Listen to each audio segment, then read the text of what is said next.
The Flex Edge Beater is one of the most frequently used tools in many makers' kitchens.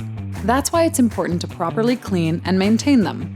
Here are some tips and tricks to help preserve the long-term health of your Flex Edge Beater. The Flex Edge Beater is dishwasher safe.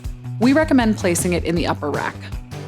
You can also clean the beater using warm soapy water and a soft cloth. Be sure not to let your beater attachment soak in water with food particles, as they often become trapped and must be removed with a toothpick. Try to remember to dry your beater immediately after washing. Depending on the type of ingredients that were used, your beater may accumulate a sticky type residue. Try the following methods to remove. Wash the beater using a grease-cutting dish detergent of your choice and a soft nylon brush or sponge. If the residue remains, try cleaning the beater with some white vinegar. As always, remember to thoroughly rinse and dry the beater before storing it.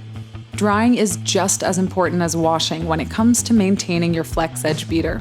Storing your attachments and mixer separately preserves their long-term health. Visit our website for more maintenance tips and tricks, and you can browse the entire collection of KitchenAid stand mixer attachments, custom bowls, and so much more. Explore today at KitchenAid.com.